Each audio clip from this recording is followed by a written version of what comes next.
కోటి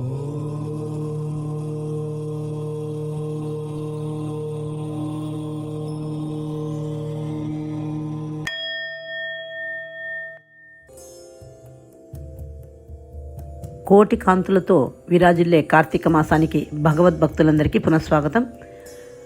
ఈ రోజు నుండి మనము 30 రోజులు ఈ మాసమంతా కార్తీక పురాణం రోజు ప్రకారము 1-2 అధ్యాయాలతో ప్రారంభించి ప్రతిరోజు మనము భక్తి శ్రద్ధలతో మొట్టమొదట తులసి మాత పూజ చేసుకొని ఆ తల్లి స్తోత్రాన్ని పఠించి తర్వాత శివకేశవుల్ని అర్చించి కార్తీక దామోదరుడి స్తోత్రం తప్పకుండా పఠించండి. మన ఆధ్యాత్మిక ఛానల్లో కార్తీక దామోదరుడి స్తోత్రం కూడా ఉంది. కార్తీక స్నాన విధిలో చెప్పుకోవాల్సిన స్తోత్రాలు తులసి స్తోత్రము మరియు కార్తీక దామోదరుడి స్తోత్రము మరియు శివదేవుడి స్తోత్రాలు అన్నీ మన ఆధ్యాత్మిక ఛానల్లో ఉన్నాయి. తప్పకుండా మన ఆధ్యాత్మిక ఛానల్ను సందర్శించి ఈ మాసము అగణిత పుణ్య ఫలదాయకము. తప్పకుండా ఈ మాసము ప్రతిరోజు దీపం వెలిగించండి. ఆ దీపము కార్తీక దామోదరుడికి సమర్పించి తర్వాత దీపదానం చేయండి. ఎన్ని దీపాలు దానం చేస్తే అంత పుణ్యం వస్తుందని ఈ కార్తీక పురాణం మనకు చెబుతున్నది. ఈ కార్తీక పురాణంలో ఏ విధంగా పూజ చేసి దీపదానం చేసి దీపం వెలిగించి ఎలా మనము పుణ్యం సంపాదించుకోవచ్చో, ఎలా ఉత్తమ గతులను ప్రాప్తించుకోవచ్చో మనకు చక్కగా వివరింపబడింది. మనము ఈరోజు మొట్టమొదట 1-2 అధ్యాయాలను పఠిద్దాం. 1వ అధ్యాయము సౌనకాది మహామునులకు సూతుడు కార్తీక పురాణము వివరించుట. భూలోకమందలి భారతదేశంలో పవిత్ర పుణ్యక్షేత్రమైన నైమిశారణ్యము నిత్య నూతనత్వంతో సువాజనలు వెదజల్లు పరిమళ పుష్పజాతుల వృక్షములతోనూ ఫలభరితమైన పండ్ల సమూహంతోనూ లతా సమూహాలతోనూ విరాజిల్లుతూ ఉండేది.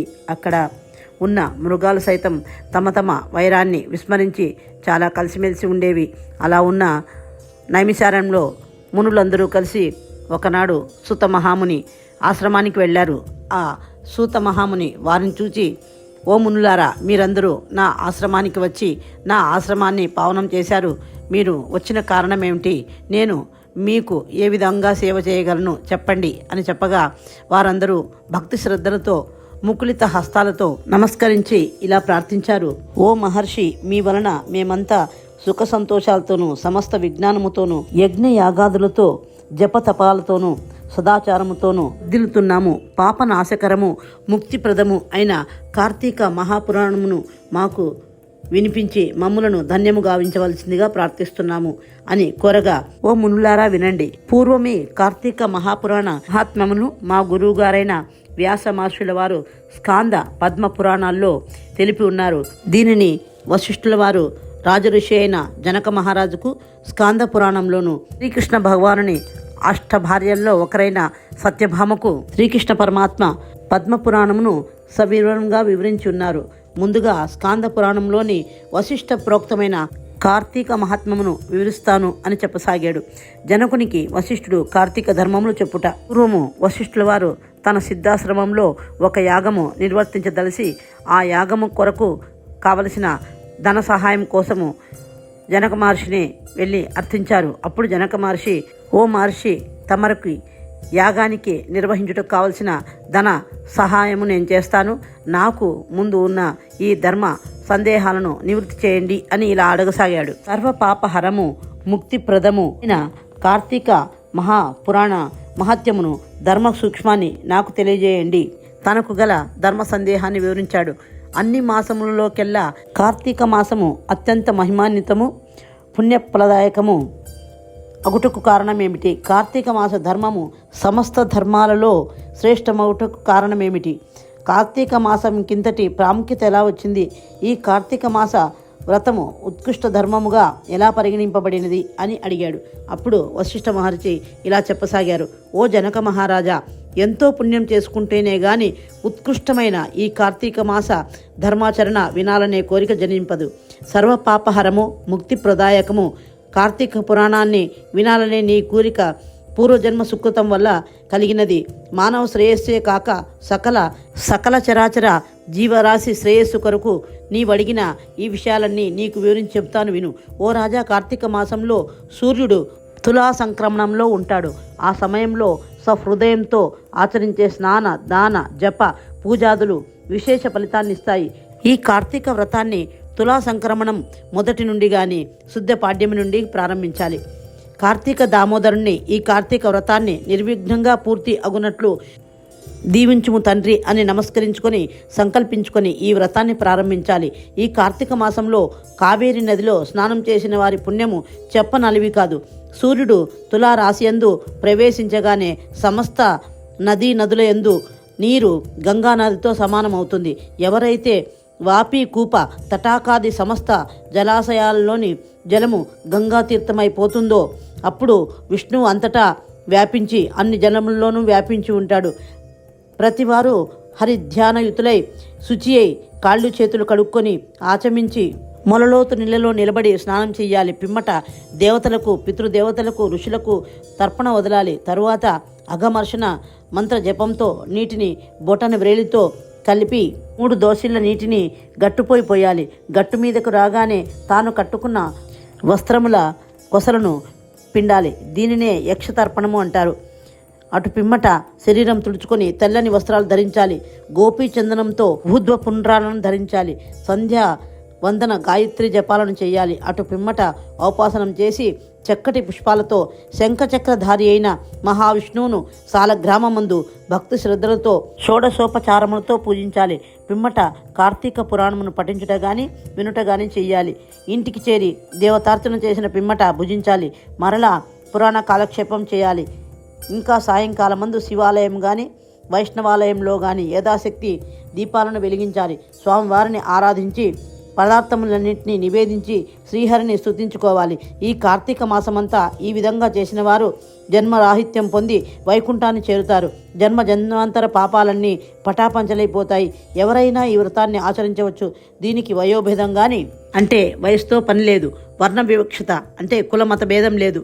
వారు వీరని కాక అందరూ ఈ కార్తీక మాస వ్రతాచరణ ప్రారంభించవచ్చు. వ్రతం ఆచరించలేని వారు ఇతరులు చేస్తుండగా వ్రతాన్ని చూసినా విన్నను మరియు దీపాలను వెలిగించిన దీపాల్లో చూచిన దీప దర్శనం చేసుకున్న వారి పాపాలన్నీ హరించుకుపోతాయి అని వివరించారు. 1వ అధ్యాయము సమాప్తము. 2వ అధ్యాయము కార్తీక సోమవార వ్రతము. వశిష్ఠ మహర్షుల వారు ఇంకా ఇలా చెప్పుచున్నారు. ఓ జనక మహారాజా, విన్నంతనే మనస్సు చేతను, వాక్కు చేతను, కర్మల చేతను సంప్రాప్తించబడిన సర్వ పాపములను తొలగించే ఈ కార్తీక పురాణాన్ని శ్రద్ధగా వినుము. కార్తీక మాస సోమవారం నాడు వ్రతం ఆచరించిన వారు సంపూర్ణ శివానుగ్రహం పొందుతారు. తద్వారా కైలాస ప్రాప్తి సిద్ధిస్తుంది. ఈ కార్తీక మాసంలో వచ్చే ఏ సోమవారం నాడైనా ఈ వ్రతాన్ని ఆచరించిన వారు 1000 అశ్వమేధ యాగ పుణ్య ఫలాన్ని పొందుతారు. సోమవార వ్రతం 6 విధాలు. 1 ఉపవాసం, 2 ఏకభుక్తం, 3 నక్తం, 4 ఆయాచితం, 5 స్నానం, 6 తిలదానం. ఇప్పుడు ఒక్కొక్క దాని గురించి వివరంగా చెబుతాను వినుము. 1 ఉపవాసం. ఏదైనా కార్తీక సోమవారం నాడు ఉపవాసం ఉండి సాయంత్రం శివుణ్ణి అభిషేకం చేసి నక్షత్ర దర్శనం చేసుకుని తులసి తీర్థం మాత్రమే సేవించి చేయనది ఉపవాసం. ఏకభుక్తం. ఉపవాసం చేయలేని వారు ఆనాడు ఉదయం స్నాన దాన జపాదులు యథావిధిగా చేసుకుని మధ్యాహ్నం భోజనం చేసి రాత్రి నిరాహారులై ఉండాలి. అంటే రాత్రి భోజనం చేయకుండా ఏ తులసి తీర్థమో శైవ తీర్థమో సేవించాలి. నక్తం. పగలంతా ఉపవాసం చేసి రాత్రి నక్షత్ర దర్శనానంతరం ఏ ఫలహారమైనా లేక భోజనమైనా చేసినందువల్ల దీన్ని నక్తం అంటారు. ఆయాచితం. ఆయాచితం అంటే ఎవరో ఒకరు పిలిచి భోజనం పెట్టుట, అంతేగాని వారి చేత పిలిపించుకొని అడిగి భోజనం భుజించరాదు. 5 పై 4 చేయలేని వారు సమంతకంగా స్నాన జపాదులు చేయడం. 6 తిలదానం. పై ఏమీ చేయలేని వారు తిలదానం అంటే నువ్వుల దానం చేసిన సత్ఫలితాన్ని పొందగలరు. పై 6 పద్ధతుల్లో కార్తీక సోమవారం నాడు ఏ ఒక్క పద్ధతి అయినా ఆచరించి కార్తీక సోమవార వ్రతము 6 ఆచరించినట్లే. చేయగలిగిన సత్తా శక్తి ఉండి కూడా చేయలేని వారు 8 యుగాల వరకు కుంభిపాక రవరవాది నరకాలను పొందుతారు. ఏ విధమైన తారతమ్యం భేదం లేక ఈ కార్తీక వ్రతాన్ని ఆచరించిన స్త్రీలు, అనాథలు విష్ణు సాయుధ్యాన్ని పొందగలరు. ఇప్పుడు సోమవార వ్రతకథ. నిష్ఠురి చరిత్ర. పూర్వము ఒక బ్రాహ్మణుడికి మంచి అందగత్తైన నిష్ఠురి అనే కుమార్తె ఉండేది. ఆమె సౌందర్యవతియే కానీ బాహ్యంగా గుణాలు మాత్రం బహుచెడ్డవి. గయ్యాళిగా, దుష్టురాలై, దుష్ప్రవర్తనతో కాముకురాలిగా అందరిచే చీదరించుకొన పడేది. ఈమె దుర్గుణాలకు ప్రతీకగా ఆమెను కర్కశ అని పిలిచేవారు. కూతురు ఎలాంటిదైనా యుక్త వయసు వచ్చేసరికి పెళ్లి చేయడం తప్పదు కదా. ఈ కర్కశను సౌరాష్ట్ర బ్రాహ్మణుడైన మిత్రశర్మకు ఇచ్చి పెళ్లి చేశారు.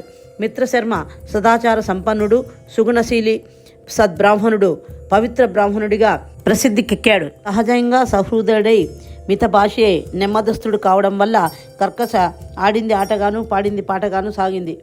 ప్రతిరోజు భర్తను తిట్టేది, కొట్టేది, అవమానాల పాలు చేసేది. అయినా సరే అభిమానవంతుడైన మిత్రశర్మ లోకులకు జడిసి భార్యను పరిత్యజించుకోలేక ఆమె పెట్టే బాధలన్నీ ఓర్పుతో సహించాడు. ఎవరి పాపాన వారే పోతారులే అనుకుని ఓర్పుతో సరిపెట్టుకునేవాడు. భర్త మెతక వైఖరిని అలసుగా తీసుకొని కర్కశ క్రమక్రమంగా దురాచారురాలై చివరకు అక్రమ సంబంధాలతో తన కోరికలను తీర్చుకునేది. భర్తను, అత్తమామలను ఏమాత్రమూ లక్ష్య పెట్టేది కాదు, నిర్లక్ష్యంగా చూసేది. ఒకనాడు ఆమె తన ప్రియ విటుడితో కులుకుతుండగా, అతడు నీ భర్తే మన సుఖాలకు అడ్డు వస్తున్నాడు, అతడు లేనిచో మనం ఇరువరము సర్వకాల సర్వావస్థల యందును స్వర్గ సుఖాలను అనుభవించవచ్చు చెప్పగా వెంటనే ఆమెకు ఒక దుర్బుద్ధి కలిగింది. ఎలాగైనా తన భర్తను కడతీర్చాలనుకున్నది. వెంటనే తన భర్త ఆదమర్చి నిద్రిస్తూ ఉండగా ఒక పెద్ద బండరాతితో అతని శిరస్సుపై మోది చంపివేసింది. శవాన్ని తానే మోసుకుపోయి ఒక పాడుబడిన బావిలో పడివేసింది. విటుల బలం ఎక్కువగా ఉన్నందువల్ల విషయం తెలిసినప్పటికీ ఆమెను ఎవరూ ఏమీ చేయలేకపోయారు. అత్తమామలు ఈ దుర్ఘటనకు భీతి చెంది అక్కడ ఉండలేక ఎటో వెళ్ళిపోయారు. ఇంకా స్వేచ్ఛా విహారినే ఆ కర్కశ కన్ను మిన్ను కానక కామావేశంతో పలువురు పురుషులతో రమించి కామ్య సుఖాలను అనుభవించింది. అంతేకాక తనలాంటి మరెందరో స్త్రీలను, యువతులను తన విటులకు తార్చి తద్వారా డబ్బు కూడా సంపాదించేది. కానీ కాలం ఎప్పుడూ ఒకేలా ఉండదు కదా. వయస్సు మీరిన కొద్దీ కర్కశలో శక్తి సన్నగిల్లి బలం పోయింది. చర్మం ముడతలు పడసాగింది. రక్తం చెడిపోయింది. సుఖ వ్యాధుల బారిన పడి ఒళ్లంతా పుండ్లతో అసహ్యంగా తయారై చిక్కి శల్యమైపోయింది. విటులు రాక అసహించుకునేవారు. సంపాదన తగ్గిపోయేది. చూసేవారు లేక దిక్కులేనిదై చివరకు తిండి తినడానికి లేక, ఉండడానికి ఇల్లు లేక, శరీరాన్ని కప్పుకునేందుకు బట్టలు సైతం లేక దిక్కులేని మరణం పొందింది. యమదూతలు వచ్చారు. కర్కశని యముని ముందు నిలబెట్టారు. యముడు ఆమెకు ఘోరమైన శిక్ష విధించాడు. నరకయాతన అనుభవించిన కర్కశ నిష్ఠూరి. యముడు ఆమె దుష్ప్రవర్తనకు కోపించి కట్టుకున్న మగనుని విస్మరించినందుకు కఠిన దండనే విధించాడు. పరపురుషుల కౌగిలిలో సుఖాన్ని మరిగిన పాపానికి ఆమెచే బలవంతంగా మండుతున్న ఇనుప స్తంభాన్ని కౌగిలింపజేసేలా చేశాడు. భర్త తలను బండరాయితో మోదిన పాపానికి ఒక వాడి అయిన ముండ్ల గదచే ఆమె తలను బ్రద్దలయ్యేటట్టు కొట్టించాడు. భర్తను దూషించినందుకు, కొట్టినందుకు, తన్నినందుకు కఠిన శిలపై ఆమె పాదాల నుంచి బాధించాడు. సీసాన్ని కరిగించి ఆమె చెవుల్లో పోయించాడు. ఆమె చేసిన పాపానికి ఆమెతో పాటు ఈమె బంధువులు కూడా అటు 7 తరాలు ఇటు 7 తరాల వారు కుంభీపాక నరకానికి పంపబడ్డారు. కఠినమైన కుంభీపాక నరక బాధలను అనుభవించిన తర్వాత కర్కశ 15 సార్లు కుక్కగా జన్మించింది. 15వసారి ఈమె కళింగ దేశంలో ఒక బ్రాహ్మణ కుటుంబంలో కుక్కగా జన్మించింది. సోమవార వ్రతకథ విన్న ఫలితంగా కుక్కగా జన్మించిన కర్కశ ఏ విధముగా కైలాస ప్రాప్తి కలిగింది, కైలాసమునకు ఏ విధంగా చేరుకున్నది ఇప్పుడు మనం తెలుసుకుందాం. కళింగ దేశమందలి బ్రాహ్మణుడు ఒకనాడు కార్తీక సోమవారం నాడు పగలంతా ఉపవాసం ఉండి శివుడికి అభిషేకాదులు నిర్వర్తించి నక్షత్ర దర్శనం చేసుకొని ఆహారం భుజించుటకు ముందుగా బలిహారాన్ని ఇంటి బయట ఉంచాడు. అంతలో ఆనాడంతా తినడానికి ఏమీ దొరకక పస్తుతో ఉన్న ఒక కుక్క ఒకటి అక్కడికి వచ్చి ప్రదోషకాలంలో ఆ బలిహారాన్ని తినివేసింది. బలిభోజనం చేసిన వెంటనే ఆ కుక్కకు పూర్వస్మృతి రాసాగింది.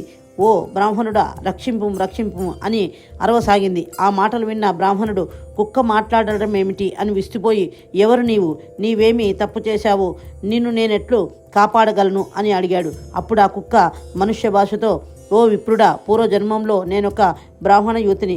కామంతో కన్ను మిన్ను కానక జారత్వానికి ఒడిగెట్టాను. కట్టుకున్న భర్తనే దయా దాక్షిణ్యాలు లేక నా జారత్వానికి అడ్డు వస్తున్నాడని అతన్ని అంతమొందించాను. వర్ణ సంకరం చేసి అనేక మంది పురుషులతో రమించి కులికాను.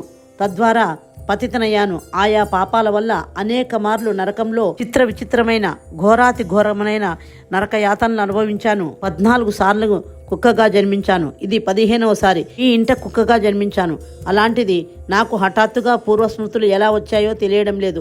దయచేసి మీరైనా వివరించండి అని కోరింది. బ్రాహ్మణుడు తన జ్ఞాన దృష్టితో అంతా తెలుసుకున్నాడు.